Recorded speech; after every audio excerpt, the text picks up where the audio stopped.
I am live currently with the PPC leader, Maxim Bernier. It's going to be an awesome talk. I need you guys to share this video, please. If you're new to my channel, hit that subscribe button. If you're watching on Twitter, please give me a nice big fat retweet.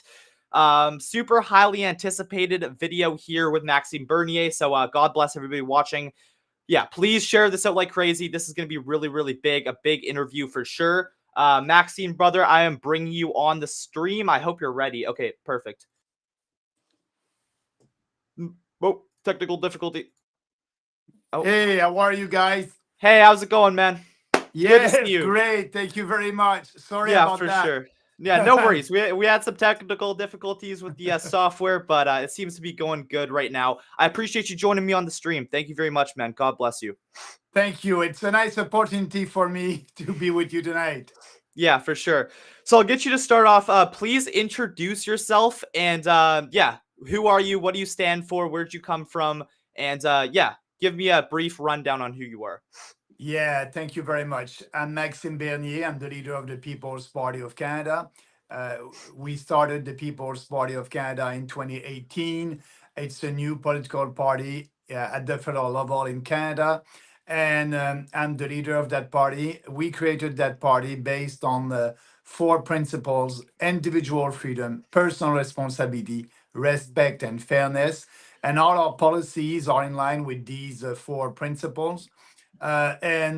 Before that, I worked 19 years in Montreal in the private sector, in the financial sector.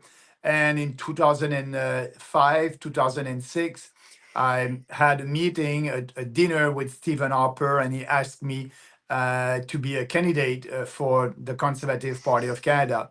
So I decided to jump into politics in 2006, was elected. I was industry minister, after that foreign affairs minister, minister for small business and tourism. And I did run for the leadership of the Conservative Party of Canada in 2017. I was not elected with about 49% of the vote. I tried to work with Andrew Scheer at that time. Andrew was the leader elected by the members for 15 months. And after that, Andrew told me that he won't take any of my ideas. And he said, I'm running now to be Prime Minister of Canada. That was in 2018, before the election in 2019. And he said, I know that your ideas were popular with the membership of the Conservative Party of Canada, but they are not popular right now with the general population. So that's why I resigned, and I said the Conservative Party is morally and intellectually corrupt because they're not conservative. They won't fight for conservative ideas. They're doing politics based on focus group and polling, and they're going to tell what people want to hear. And we know that we are living in a socialist era right now.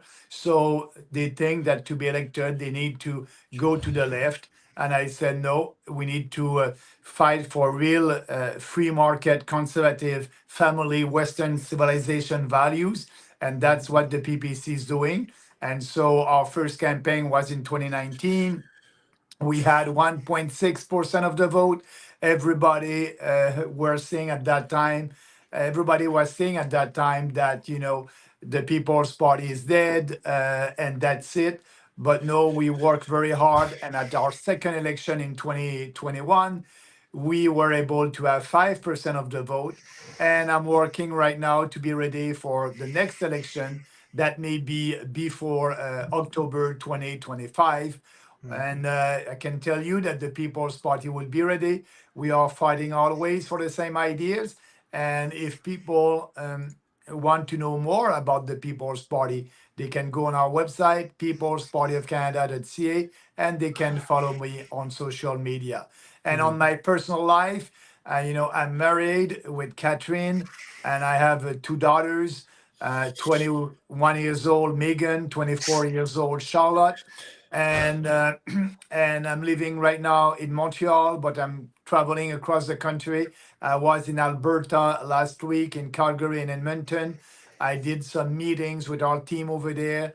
and we are we are looking for candidates right now. I can tell you that we have about 125 candidates Well, selected and approved for the next election. There's a 338 ridings, so we will have a candidate in every riding. We will give the opportunity to every single Canadian to be able to vote in line with their values and to vote for the People's Party. mhm. So we will do in the next 2 weeks another call for candidates, and I believe that before the end of this year, we'll have find our candidates all across the country. Awesome. That's very good to hear. I'm just kind of curious. What are your thoughts on Pierre Poilievre and the Conservative Party? Because obviously you guys are kind of competitors. I'm just kind of curious as to where you stand on Pierre Poilievre. Yeah, I know Pierre Poilievre. You know, when I was a conservative minister, he was part of the Conservative Party, and he still is the leader right now. Pierre is a very good communicator. I must admit that he's smarter than O'Toole and Scheer, but his only goal is to be in power. And Pierre doesn't have any conviction. He is telling you, and it's good to do that. He's telling you what you want to hear. I'll give you an example. And you know, for when I said the Conservative Party is morally and intellectually corrupt, I'll give you an example. Uh, when I did in 2018 a tweet about diversity when Trudeau was saying that diversity is our strength, and I said no, you know, more and more diversity uh, it won't help. We need to have people that are coming to our country and share our Canadian values. But I did a tweet that was controversial, and I received a call from Andrew Scheer. At that time, he was the leader, and Andrew told me, Maxime, you cannot write things like that. You know, we did a couple of polling and focus group, and next time you send a tweet and you're not sure, send that to our PR team. We know which word to use that will please the majority of Canadians. So it's a bit nice example that everything that they're saying has been tested by polling and focus group. An example with Pierre Poilievre. Pierre Poilievre is speaking about common sense all the time. Actually, I was speaking about that. I believe that our platform is a common sense political platform. We have a strong vision for this country. But you must ask yourself why Poilievre is always speaking about common sense. And he won't speak about, for example, on immigration. He won't say that we need to end mass immigration because for him, he is pandering to uh, immigrants' ridings where there's a lot of immigrants, and that's all the ridings near Toronto. And he knows that to be prime minister, he will need to win these ridings, and he tried to please the immigrants' ridings, Mhm. and that's why he won't speak about mass immigration. But what he gonna say? He's gonna say that he has a common sense policy on immigration, common sense policy on that, because when he's using that term common sense, your common sense can be different than the common sense of another person. Mhm. Maybe for me, common sense is fewer immigrants, but for another person, it's more immigrants. So, Yeah. you know, everything has been tested. So, Pierre is a good communicator, but he doesn't have any conviction. And he's like Trudeau on a lot of important issues, like mass immigration. They're okay with that. Climate change. Poilievre is saying that he won't impose a carbon tax, but he will participate in the Paris Accord, and because of that, he will fix goals um, to uh, to be sure to fight climate change, and it will impose more regulations on businesses. When you have more regulation, the businesses will transfer that cost, because it's always a cost, that cost to the consumers, so it will pay higher prices for our energy, and also at the same time it will give subsidies to the green industry to fight climate change. So he's like Trudeau, except that he won't impose a carbon tax. For us, it's very different. We will withdraw from the Paris Accord. We won't have any goals to fight climate change because there's no climate crisis. That's the big difference. For Polyev, there is a climate crisis in Canada. For Trudeau, there is a climate crisis in Canada, and you must fight that. Yeah. So that's another big difference. I must say also that in the radical gender ideology, Polyev is like Trudeau. He won't be able to say that there's only two sexes, and and we must fight that crazy ideology. No, he is like Trudeau with that. He won't speak Hmm. about it because it's too risky for him. Yeah. So what I'm saying, and that's why I like to call the conservative and the liberals the LibCon party. They're the same on a lot of important issues. I can add, with balancing the budget. Polyev said that he will balance the budget, but he cannot tell us if he's going to do that in 1 year, 2 years, or 5 years. Like O'Toole said, O'Toole at the last campaign, as the leader of the Conservative Party, he said that he will balance the budget in 5 years. But a mandate is 4 years. So what he was saying is he won't balance the budget. And I believe that Polyev is the same. So we need to we need to be able to fight the inflation, and the way to do that is to cut spending, having a smaller government in Ottawa. Same thing we know with the oil and gas industry. If he is part of, if he will fight climate change, he will Yeah. put more regulation on the oil and gas industry, and I won't. So there's a lot of subject where we have a lot of differences, and Yeah. that's why we created the People's Party of Canada. Of course. So obviously you and Pierre Polyev have a lot of competition, like you guys are competing. How do you plan on winning over the conservative voters to come and vote for the PPC? But I must tell them that we are their insurance policy, because I strongly believe that Polyev would be prime minister before myself. I don't think that I'll be prime minister after the next election. We are building a new populist party in Canada, and we are growing step by step. We had 5% at the next one, at the last election. Maybe the next one will have 8, 9, 10. Maybe we'll have 3, 4, 5 candidates elected. I don't know. But that would be another step. And if Pierre Polyev is prime minister, we are your insurance policy, because our candidate that will be elected, myself or another one, we will support Polyev when he will act and present bills and policies that are in line with real conservative values. Hmm. And we will shame him when he won't do that. But Polyev will do like Harper, and if he has a majority, he will govern to the left to be sure to be reelected. I was with Harper, and we had a minority in 2006, another minority government in 2008, and in 2011 we had a majority government. And at that time I said, okay, we'll be a real conservative government, we'll do bold reforms, but we didn't do that. And actually, at that time, Harper created the biggest deficit in the history of our country. Now Trudeau beat that, but Harper didn't do anything, didn't do, because he was looking at the polls, and he wanted to have another majority government. And for the conservative and the liberals to have a majority government, they need the support in the big liberals, progressive cities like Toronto and Vancouver. So, but that's why if Polyev is elected as prime minister, the real conservative voters will need us to keep him honest, and we will support him if he's doing something that is in line with our platform, and we won't when he won't do it. Yeah, 100%. Do you ever fear splitting the conservative vote and potentially keeping Justin Trudeau in power? That's something I see a lot of your critics say, is that you're going to split the vote. What do you have to say about everybody who says that?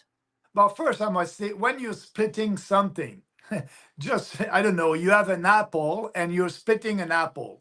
You Hmm. have two pieces of an apple. Yeah. But the conservative and us, we are very different. Hmm. It's like apple and oranges. We are very different. Yeah. Like I told you on very important policies. Another one is equalization. Polyev won't reduce the equalization formula to be fair for every province.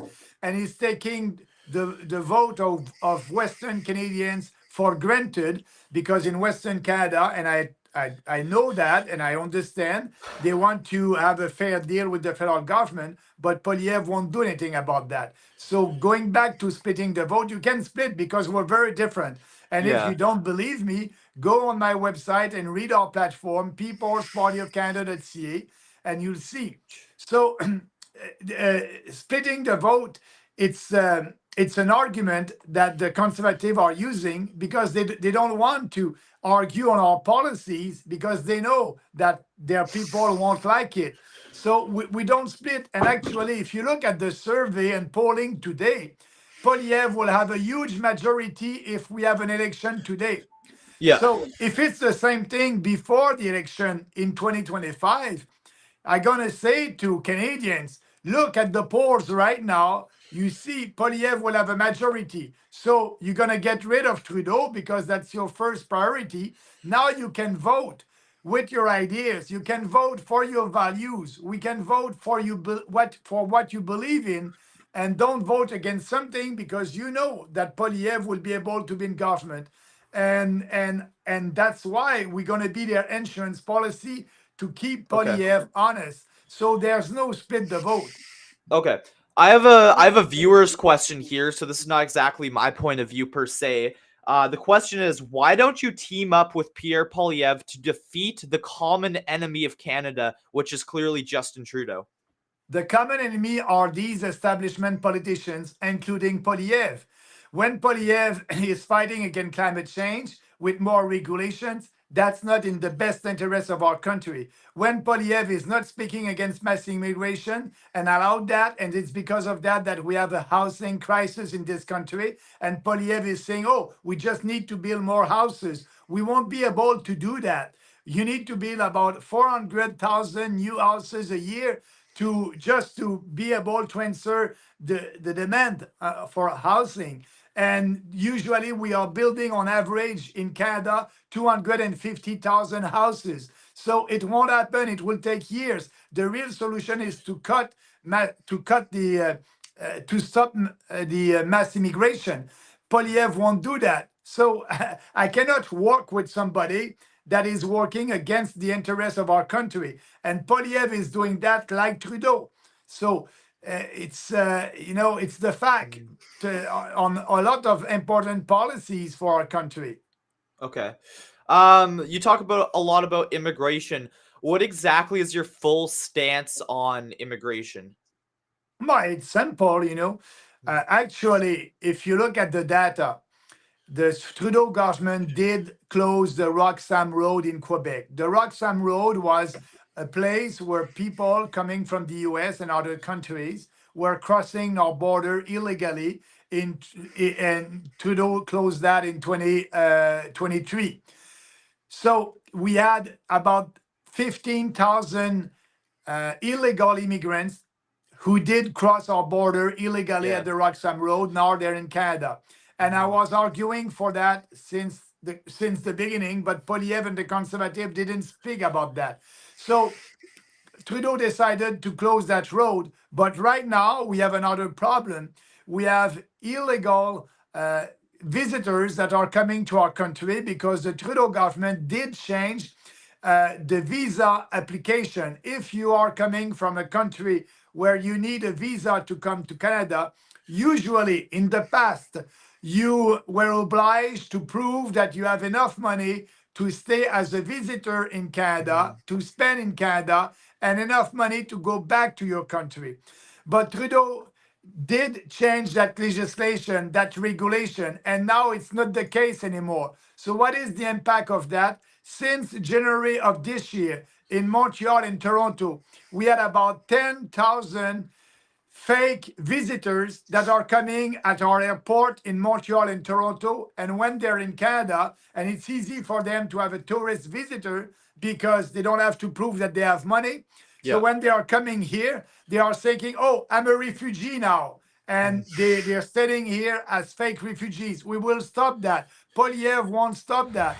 Another example, we have fake students that are coming to Canada with a student permit, and it's all fake. They're using that to be a Canadian citizens, and there's about seven hundred of them that came illegally, and we need to deport them. And Polyev doesn't want to do that. We need to stop that. The federal government started to stop that by lowering the number of student permit that it will allow, less than, I don't remember the number, by about 35%.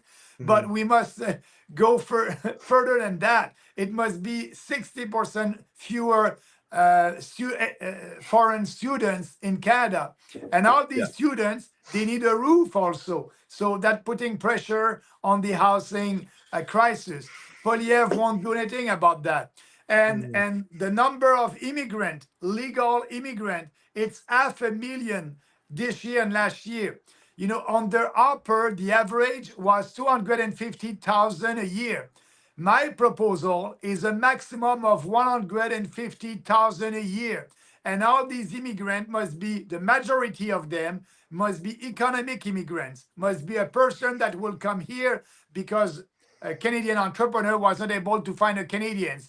And so fewer immigrants, but that's proposal. It's when we are in a normal time, but now we are in the middle of a crisis, and so maybe we must go further. But that is our proposal, maximum of 150,000. And all these temporary also workers that are coming to Canada, it's cheap labor for big businesses, and it's hurting Canadians because, if you're a big business and you want somebody, you have two choices. You can go and ask the government, give me a permit, I'll have more, temporary foreign workers, and they're coming. Or you have to increase your offer. You have to increase the salary. So if you do that, maybe you'll have more Canadians that will come. But Trudeau and Polyev are playing the game of the big businesses, and they're giving permit for foreign workers. And we need to stop that. And they're saying we need more and more immigrants because of our crisis, and we have a lack of workers. But we had a lot of workers for about 10 years, and every year we have more and more immigrants. The solution to that is not to give more permit for foreign workers, is to say to big business, if you're not able to find a Canadians, first raise your salary, maybe you'll have more people. And second, if you don't want to do that, just invest in robotic automatization. That's the solution. So mass immigration is a big challenge for Canada. If you look at other countries in Europe, in France, in Germany, in UK, they have that challenge for a long time now, and it's worse than in Canada. And in US, they're having that with the southern borders. So we need to fix it. Polyev and Trudeau won't fix it. Yeah, 100%. We have a $5 super chat here from shout out to Real Donkey Dong. He has a question for you, Max. He says, with the NDP and Liberals going for election reform, do you have any ideas on electoral reform, like proportional representation? I like it. It would be great if we have proportional representation, and it would be easier for us to have a seat. As you know, we had 5% of the vote, but we don't have 5% of the seats in Parliament. So yes, I'm for that. More proportional representation in our electoral system. That would be a plus. But Trudeau, Singh, and Polyev won't do that, because for them, Trudeau was able to be elected without changing the system. So now it's not part of the Liberal and NDP electoral platform. But I hope we can have that today, but I doubt, because the mainstream political parties won't do anything there. So what is the impact for us as a young, new political party? It will take more times to have a candidate elected, because our support, it's coming from all across the country in every riding, but we don't have a concentration. We are not a regional political party. We don't have our supporters in the same region, in the same riding. So because of our support, it's coming from all across the country, and it's good, and I'm very happy with that. But it's more difficult for that to be elected. But our time will come. It took 28 years for the Green Party of Canada to have their first candidate elected. I can tell you it won't take 28 years. 100%. I have another question for you too. What would your plans be regarding housing affordability? Because that's one of the big issues we face in Canada. The prices of houses are absolutely absurd. What would your plans be to bring those prices down? Stop mass immigration. It's math. You have too many people and you have fewer houses. Yeah. There's two solutions. You have fewer immigrants that will solve the problem. You cut mass immigration, or you build more houses. But like I told you, we build on average 250,000 houses a year, and we need to build 400,000 houses a year. So it won't happen. So it's easy to cut, and that's why if you cut mass immigration, it will help the housing crisis, but also the healthcare crisis. There's waiting time for surgeries here in our country, and it's not acceptable.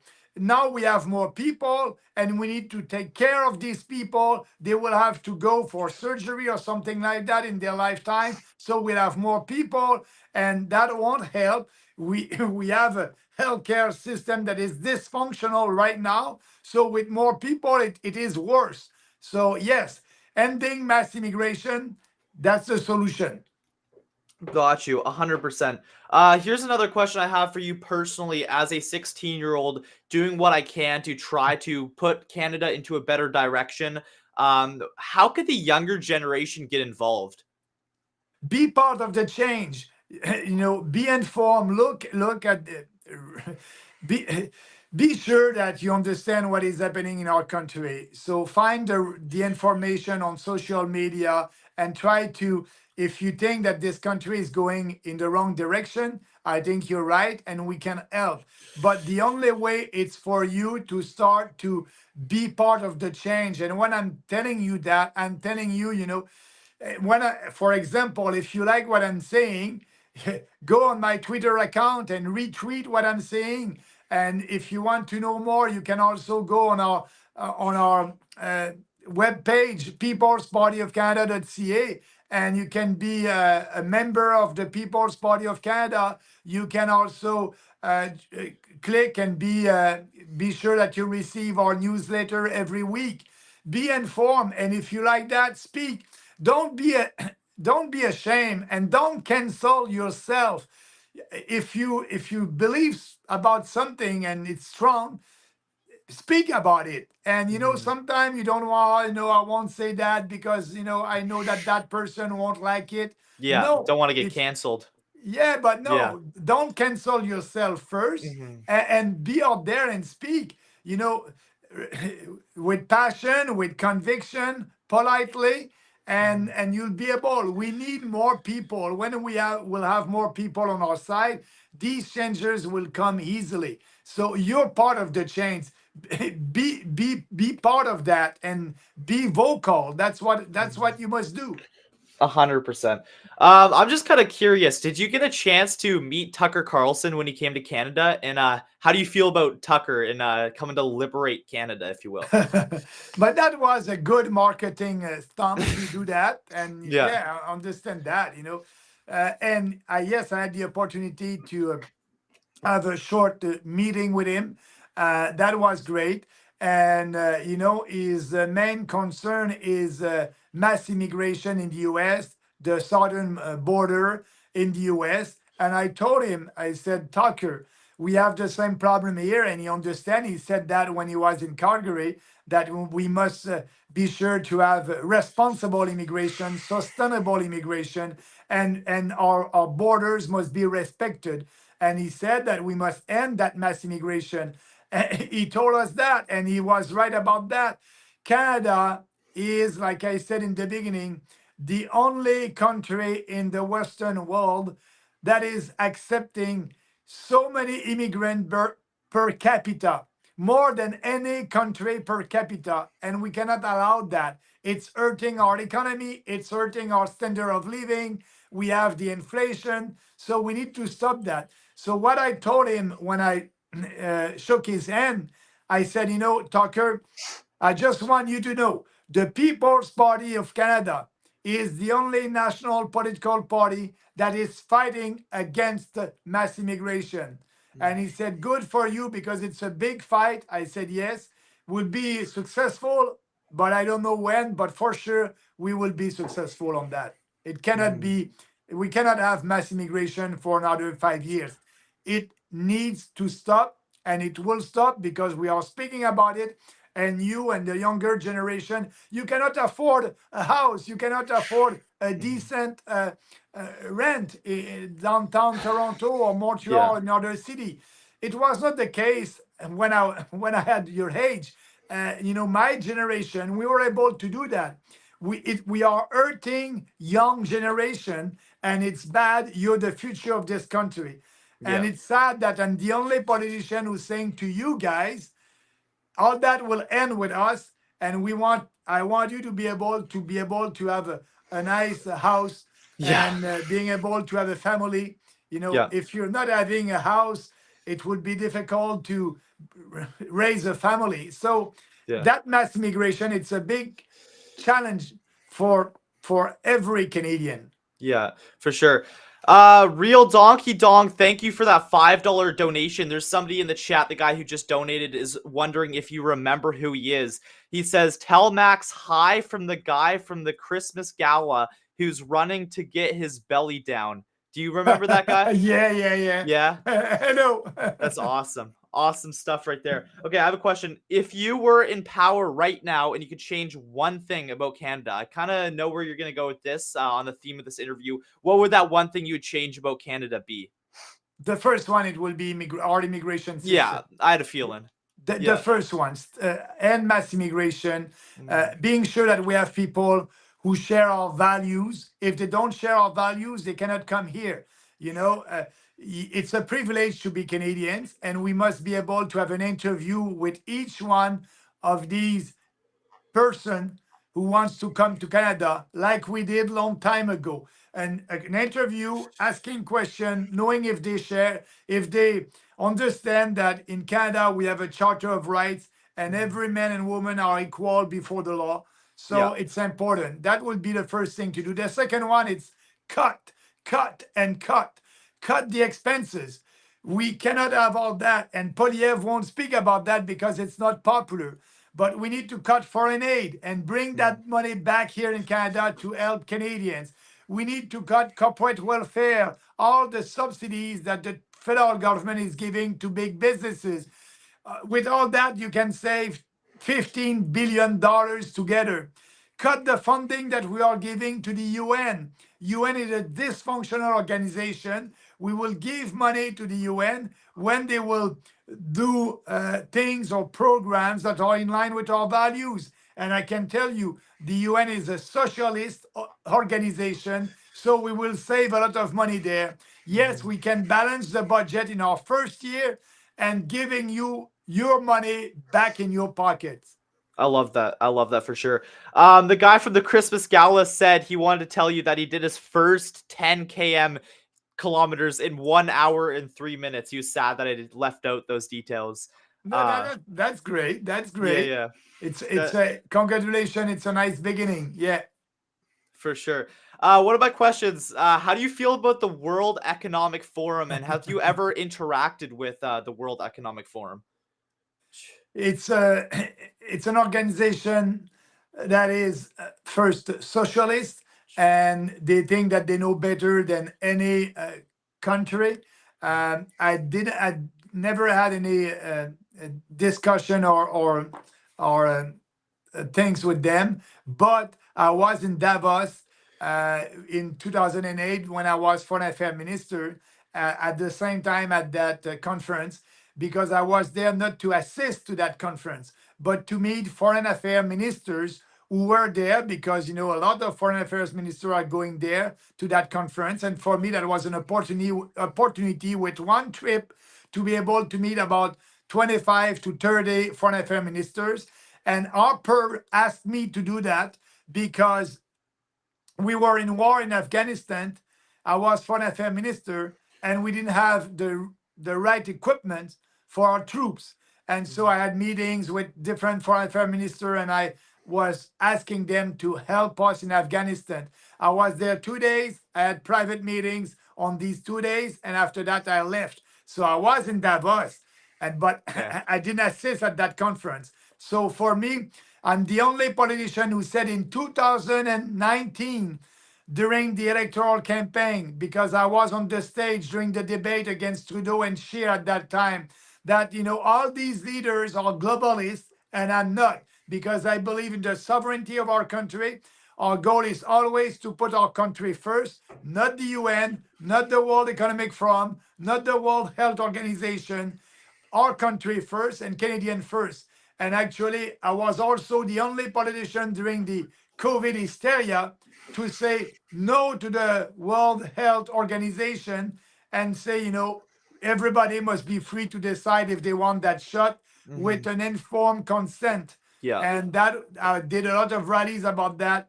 But it was not popular to speak about that common sense at that time Yeah. because the population was affected by the propaganda coming from the federal government, and they use they use fear to scare the population. And at that time, you had about 65% of the population that were okay with the COVID hysteria, COVID mandates, and all that. And if you're a politician in the opposition, your goal is to have these people on your side. And that's why Polyev was silent. The conservatives were silent about that. When it was time to fight for our freedom, Polyev and the conservatives were not there. So yes, 100%. the sovereignty of the individual and a smaller state, a smaller government that will give you and us more freedom. 100%. What would be your plans to tackle drug abuse and homelessness? Because you go downtown Victoria, BC, where I live, and it's like The Walking Dead, man. Like drug users everywhere. What would be your plans to kind of bring down that and kind of help with homelessness? I don't really know how to phrase the question, but you and I Yeah. both know it's an epidemic out there. So what can we do about that? But we know now after how many years that what they're doing in Vancouver is not working. Yeah. They're not. It's not working. So the solution is not to give them more drugs and more drugs and more drugs. The solution is to treat them, and we are not doing that in this country. Yeah. Yeah, so treat them with rehab centers instead of a safe supply and Yeah, giving it's out safe drugs. supply. Safe supply is not a treatment. Yeah. No, that's not solves anything. I think it's very clear that that is not working. I mean, if anything, I'm seeing more homeless people because more people are getting access to drugs, right? More people are That's trying that it. out for the first time. 100%. Okay, I'm almost running out of questions here. Please type a question in the comments if you have one you'd like me to ask. I got a couple more here. How do you think the PPC could gain more popularity and gain more of a vote? Do you have any plans to kind of boost the PPC upwards and boost the popularity? But first, it's to do like what I'm doing right now with you. I'm looking, you're right that we've been canceled by the national mainstream media. That's very difficult for us to be there. They don't want because we are not in line with their narrative. And so what we must do, it's like Robert F. Kennedy Jr. is doing in the US. Robert Kennedy Jr. is running as an independent and is canceled by every mainstream media in the US, but is very high in the polls right now. And what he's doing, the strategy is simple. He's doing a lot of podcasts all across the country. I saw him on Joe Rogan, but I Yeah. saw him also on other podcasts where the guy had only one 1,000 followers, and he Yeah. was Wow. with that guy saying the same thing that he said with Joe Rogan. Yeah. So the way to be more visible is to do more podcasts. And if Yeah. if you're listening to me and you have a podcast, write to us at info@peoplespartyofcanada.ca, and that would be my pleasure to answer your Uh-huh. questions. 100%. I don't know why politicians are so reluctant to do podcasts. Like, I'd love to have a conversation with Justin Trudeau. I'd love to talk to Pierre Poilievre, but you are the only politician that is actually willing to sit down and do a podcast. I think that that's really good. And I think more politicians should adopt this approach of doing podcasts and not being scared of it. because for them it's risky. Yeah. Like I told you, if you ask the question and they don't want to answer, because usually they need to do focus group and polling to answer your questions to be sure that everything will be okay. So Polyev is not natural. Polyev is not like, for example, during his leadership campaign, Polyev didn't do any podcast. He had a script. He was telling the same thing in every city. That was a very popular speech. And he didn't take any questions, because if you take a question and you have a question on a subject that you didn't have time to do polling and focus group, you don't want to answer that, because you want to be sure that you'll be on the side of the majority.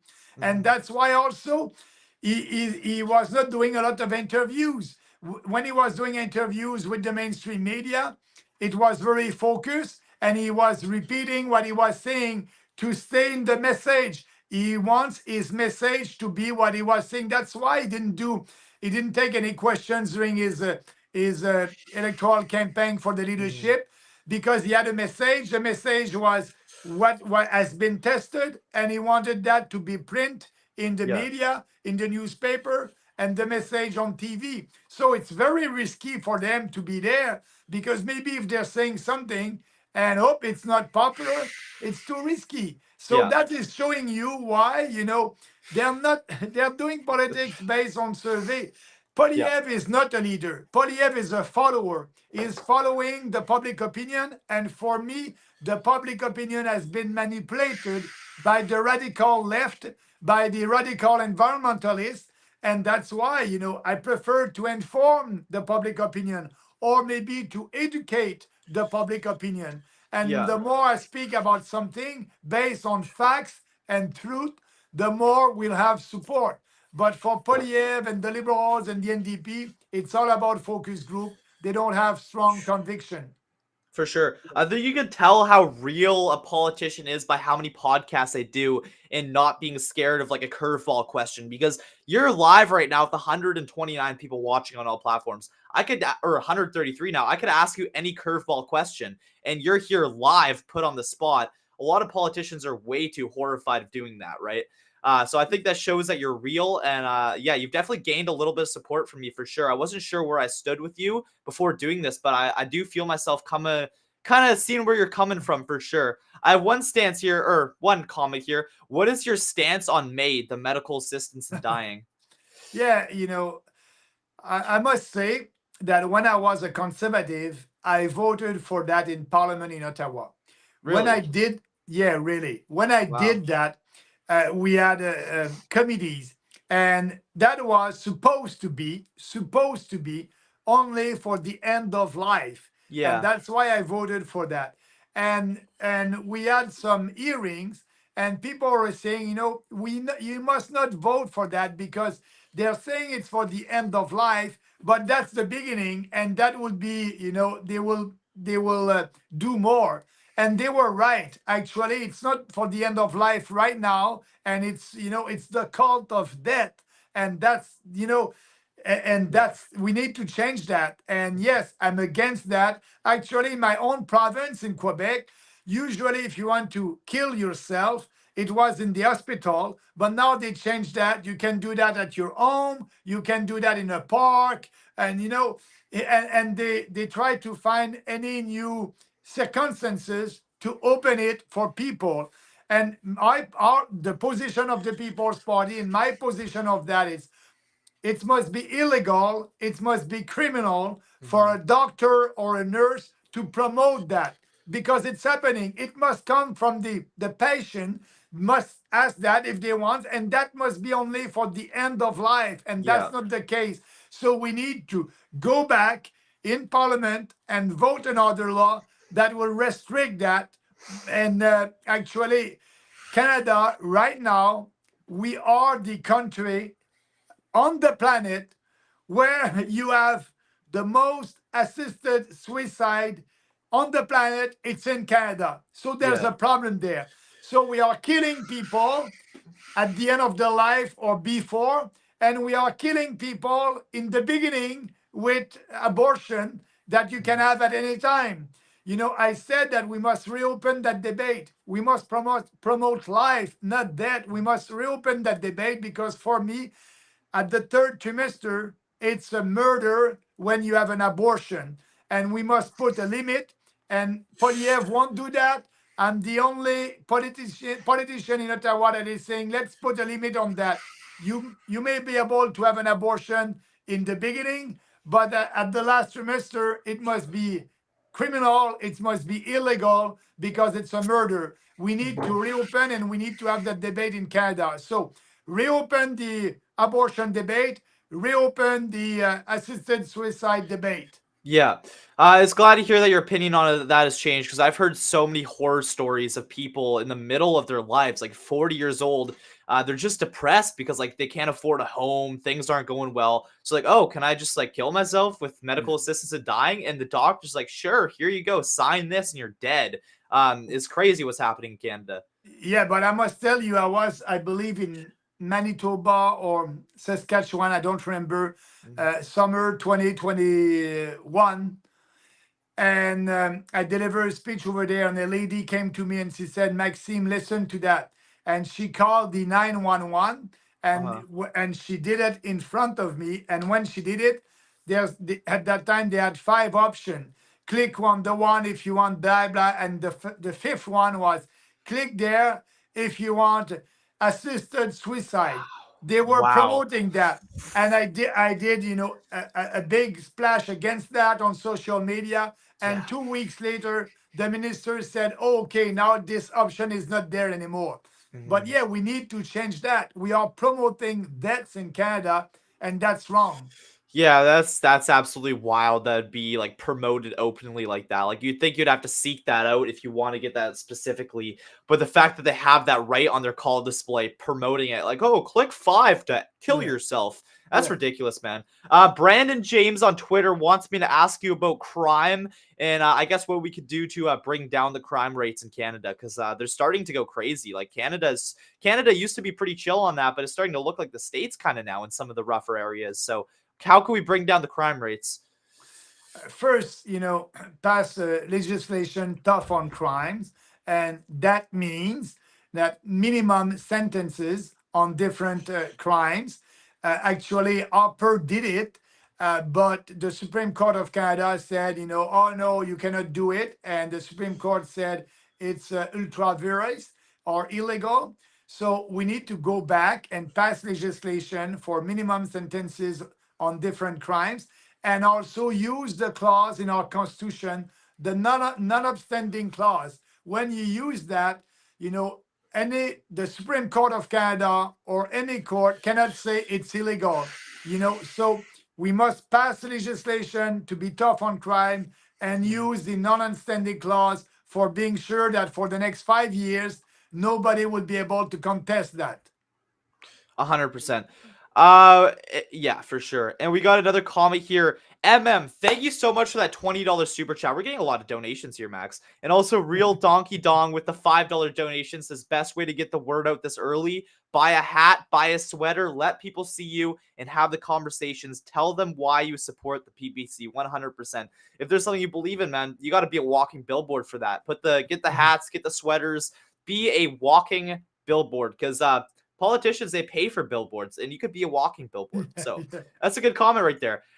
Here says, thank you, Tyson. Thank you, Max. Can you please ask Max to contact the Pierre Poilievre's boy, the pleb, for an interview? Would enjoy seeing Max set him straight. That's an interesting one there. The pleb is one of my YouTube friends, and I believe he is pro Pierre Poilievre. I don't know if he's watching this or if he's going to see this, but here wants you to get in contact with him. I'm not gonna step in there. I'm not gonna like pick a side, but his channel is called The Pleb. And yeah, it's pretty open for Pierre Poilievre. So thank you for that super chat there, MM. And yeah, that's definitely an interesting one there. Not gonna step in there, not gonna burn any bridges. The Pleb actually came on my show recently, so seems like a pretty cool guy. But yeah, it'd be But cool to see you guys have a conversation. I'll be happy to have a conversation with him. So they Mhm. can just write to us, like I said, info@peoplespartyofcanada.ca. I must say that you personally must try and call the Pierre Poilievre's office and ask them Yeah. for a discussion with you. I Yeah. thought that it will have a discussion. Yeah, I've already tried on Twitter as well, just like I try to get you. Sorry, I just dropped my phone. I've tried to get Pierre Polyev on the show as well, and absolutely zero response. And that just goes back to what I was saying, man. Like, you could tell how real somebody is by how willing they are to have a conversation. If you're not willing to have a conversation, that's shady. That kind of looks like you're hiding something, right? So, Yeah. 100% on that. Holy smokes. I just got $100 donation. You guys are going crazy tonight. Wow. Stephanie Do I have half of that? No. you want to take a cut? I'm teasing you. I'm very pleased for you. Yeah, Good for you. for sure. That's crazy. Stephanie says, you never cease to amaze us, Tyson and Mr. Bernier. Holy smokes. Thank you so much for that, Stephanie. That's crazy. A 100. I don't even know what to say. God bless you, Stephanie. Thank you so much for that.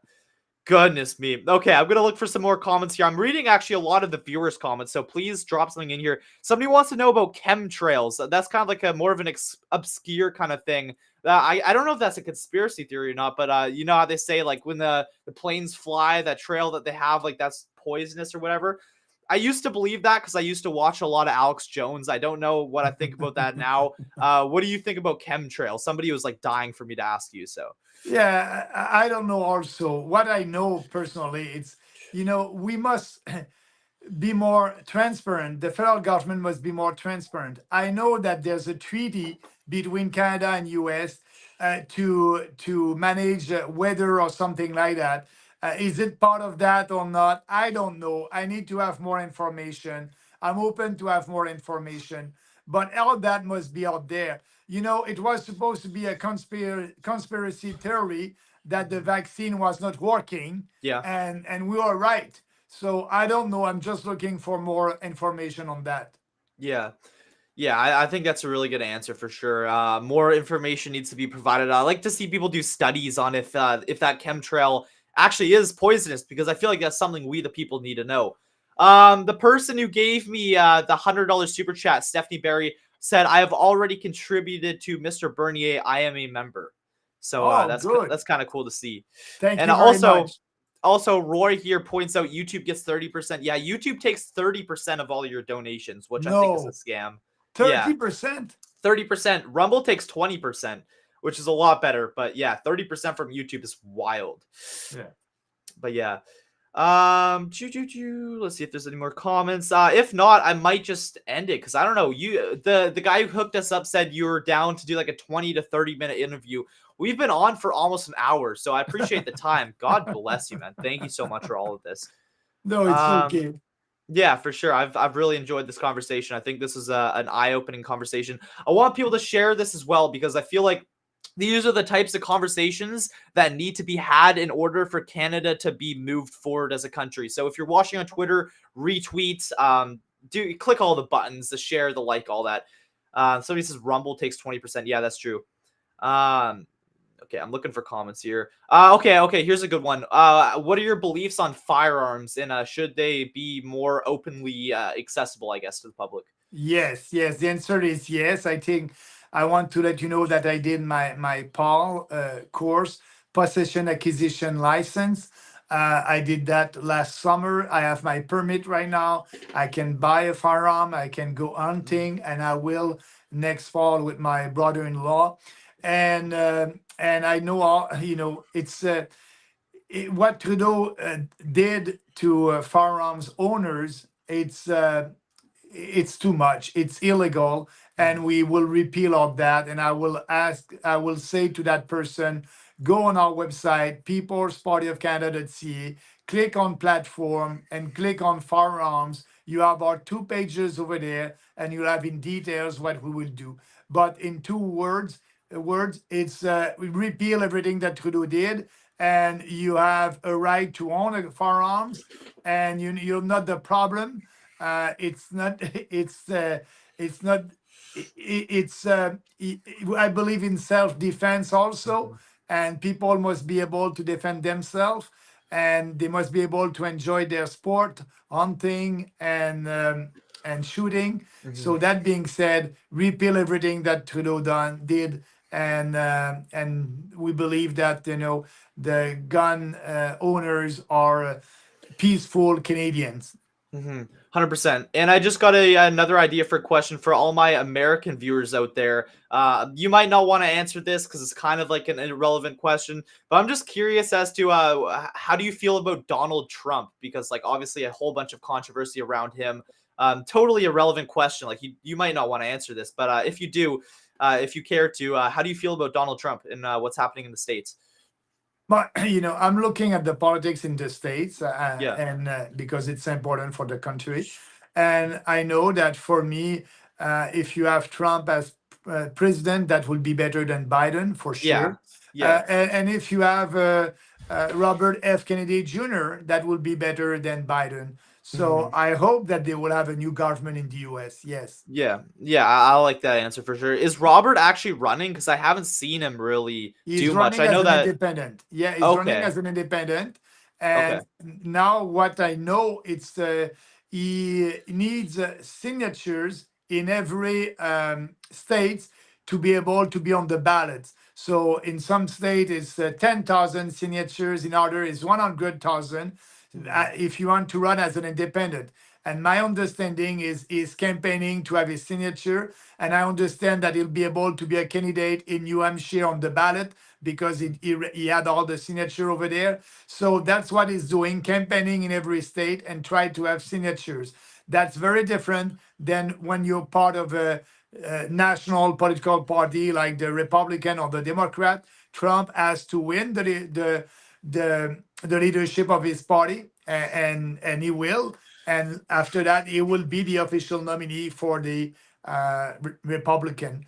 But Yeah, for Robert F. Kennedy as an independent, he may be able, if he's not able to have the signatures that he needs in every state, maybe some people in the state won't be able to vote for him. So, but about the U.S., everything except Biden will be better.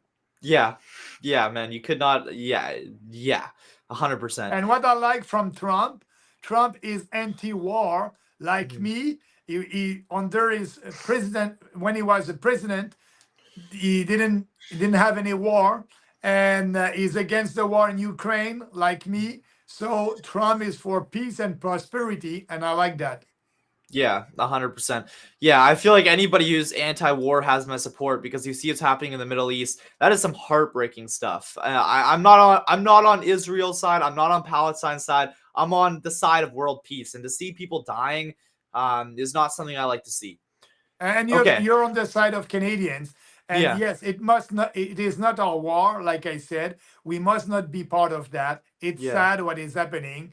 Yeah. But there's wars all across the world on different country, and we are not participating in that. And it's not our war. But yeah, we must be, and that's the tradition of our country, peace making and peacekeeping.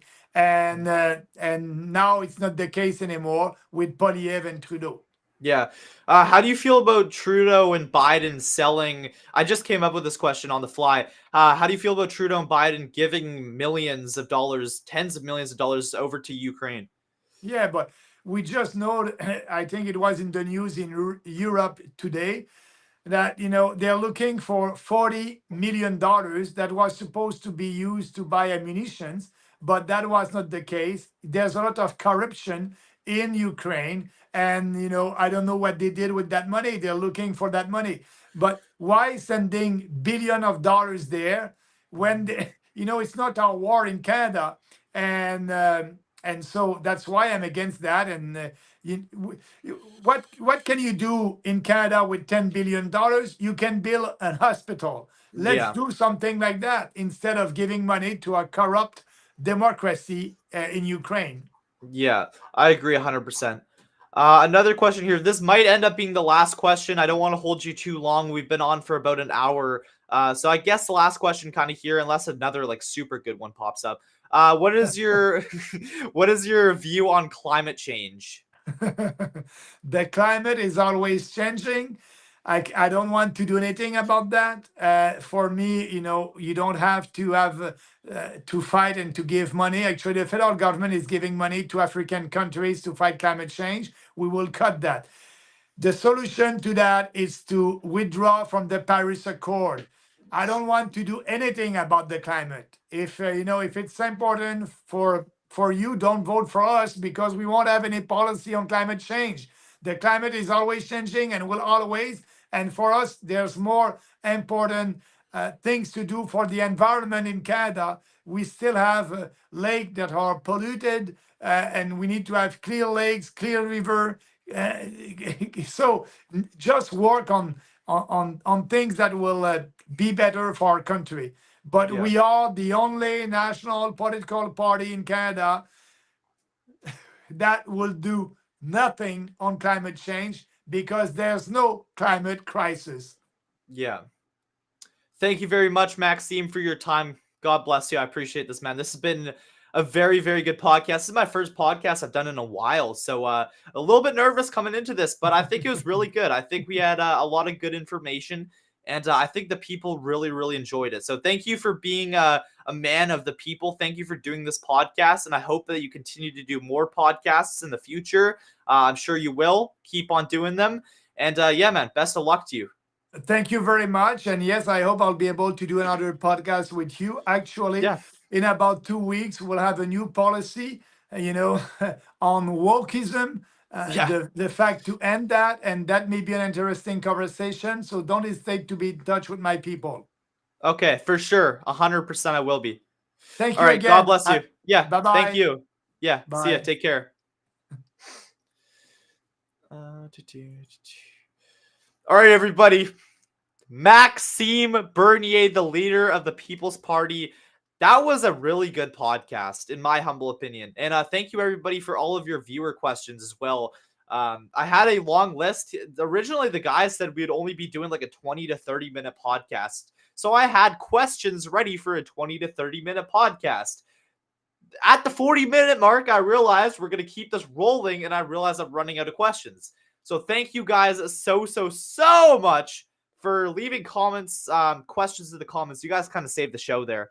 I can't lie. You guys saved the show. If I didn't have any comments right there, it would have been like a 40-minute video interview. So you guys stretched it out like another 20 minutes. Angela says, how cool was that? That was really cool. That was a really, really fun time. Make this a weekly show. This is awesome. I'm trying to get more guests on. I'm having one of Andrew Tate's guys coming on soon, Dylan Madden. He's actually a professor inside of Andrew Tate's course. I know you guys have mixed opinions about Andrew Tate, but it's still kind of cool. Thanks for staying true to fans, of course. Was that for Max? Yeah, Max is a man of the people, 100%. I wasn't sure going into this where I stand on Maxime Bernier. I was thinking like Pierre Poilievre, kind of. That's kind of where I was on. I still would probably say Pierre Poilievre just because you need all the force behind somebody to win. But yeah, awesome. Like my respect for Maxime Bernier has gone up a ton from doing this podcast. Like my respect for him was already pretty high. I heard about what he stood for during the Freedom Convoy, so I had a decent amount of respect for him.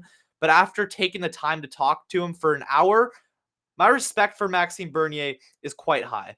Kimberly Jane, hey, shout out to you. Says, I like Andrew Tate. That's awesome. That's awesome. Yo, Stephanie Barry. I don't even know what to say. Says, I'll pay for the YouTube supercharge. The supercharge of the super chats. You were amazing, kiddo. Stephanie, oh my goodness. I don't even know what to say besides just thank you. Thank you. Thank you, Stephanie. Oh my goodness. Wow. God bless you so much. Thank you for all that support. Yeah, honestly speechless when it comes to that. Like $100 and another 40 is absolutely insane.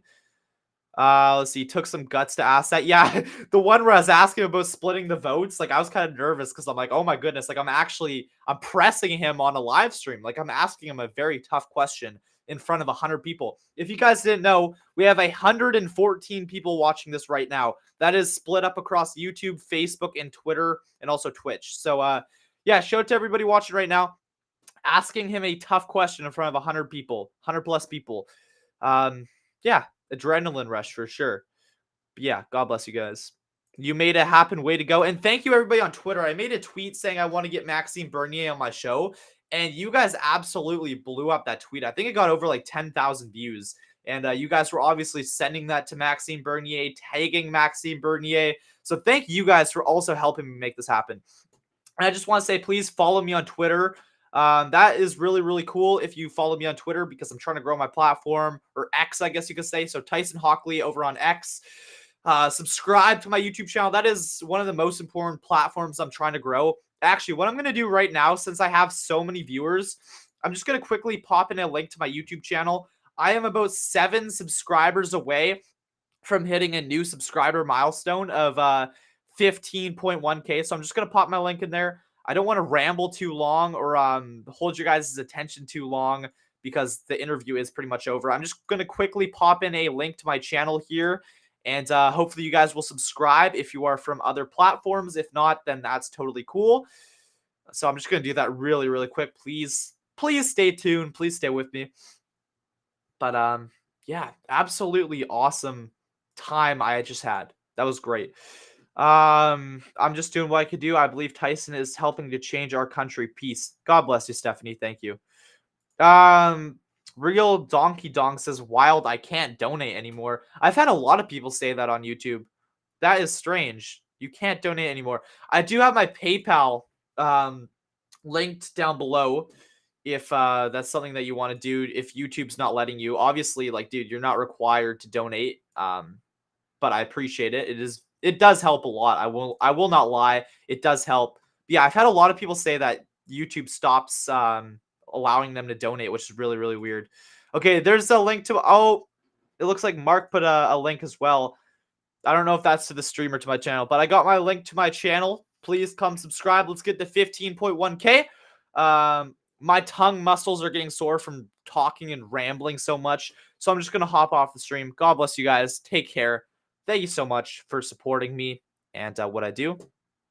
And yeah, P.O. Box. I'm going to look into that, man. Or not, man. You're not a man. I'm going to look into that, Kimberly, for sure. I don't know why I haven't yet. Appreciate you guys. God bless. Take care.